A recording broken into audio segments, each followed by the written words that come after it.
امریکہ اور ایران کے درمیان اگر یدھ ہوتا ہے، اگر جنگ ہوتا ہے تو اس سے کس کا زیادہ نقصان ہوگا، کس سے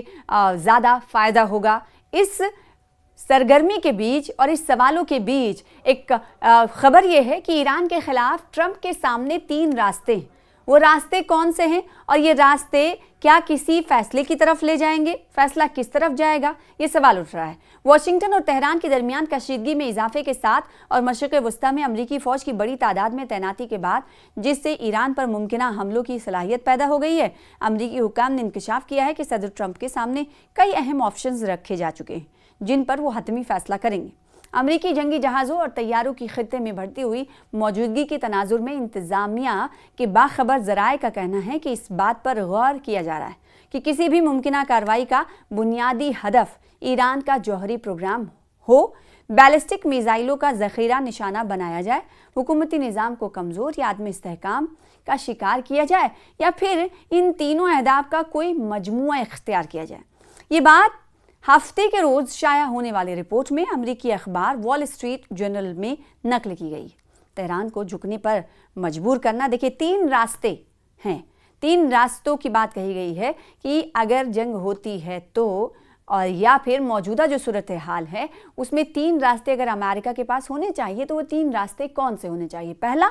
تہران کو جھکنے پر مجبور کرنا۔ امریکی حکام نے وضاحت کی ہے کہ ٹرمپ نے اپنے معاونین سے ایسے تیز اور فیصلہ کن فوجی آپشنز طلب کیے ہیں جو امریکہ کو مشرق وسطیٰ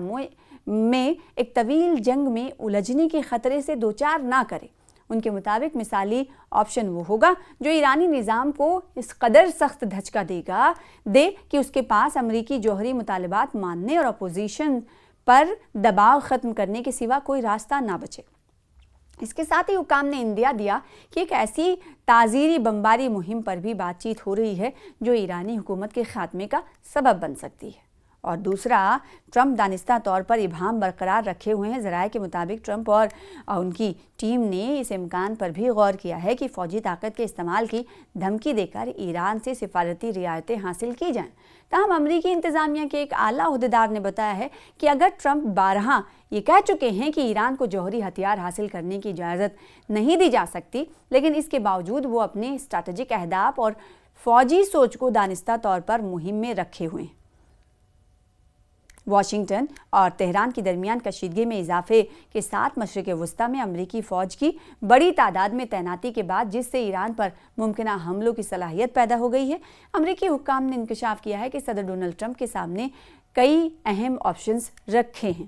اور آخری آپشن یہ کہ امریکہ جنگی جہازوں طیاروں کو خطے میں بڑھتی ہوئی موجودگی کے تناظر میں انتظامیہ کے باخبر ذرائع کا کہنا ہے کہ اس بات پر غور کیا جا رہا ہے کہ کسی بھی ممکنہ کارروائی کا بنیادی ہدف ایران کا جوہری پروگرام ہو، بیلسٹک میزائلوں کا ذخیرہ نشانہ بنایا جائے، حکومتی نظام کو کمزور یا عدم استحکام کا شکار کیا جائے، یا پھر ان تینوں اہداف کا کوئی مجموعہ اختیار کیا جائے۔ اور تیسرا اہم راستہ یہ ہے ٹرمپ کے پاس کہ بڑی حکمت عملی ہونی چاہیے، بڑی حکمت عملی ہو، یعنی رڑنیتی ٹھوس ہو اور بڑی ہو۔ امریکی حکام کے مطابق گزشتہ چند ہفتوں کے دوران ٹرمپ کو ایران کے خلاف ممکنہ فوجی کارروائیوں کے حوالے سے متعدد بریفنگز دی گئی ہیں، جنہیں وائٹ ہاؤس اور وزارت دفاع یعنی پینٹاگن میں بیک وقت تیار کیا گیا۔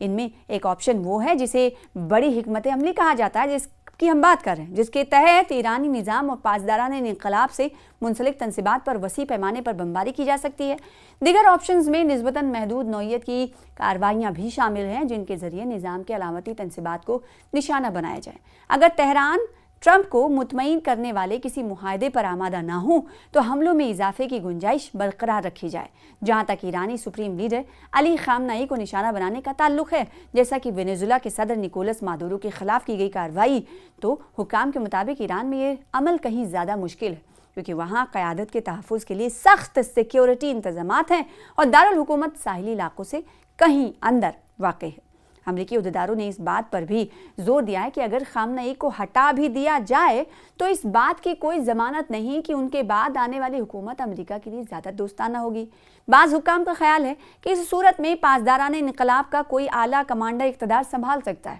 جو نظام کے سخت گیر رویوں کو برقرار رکھے یا مزید شدت دے۔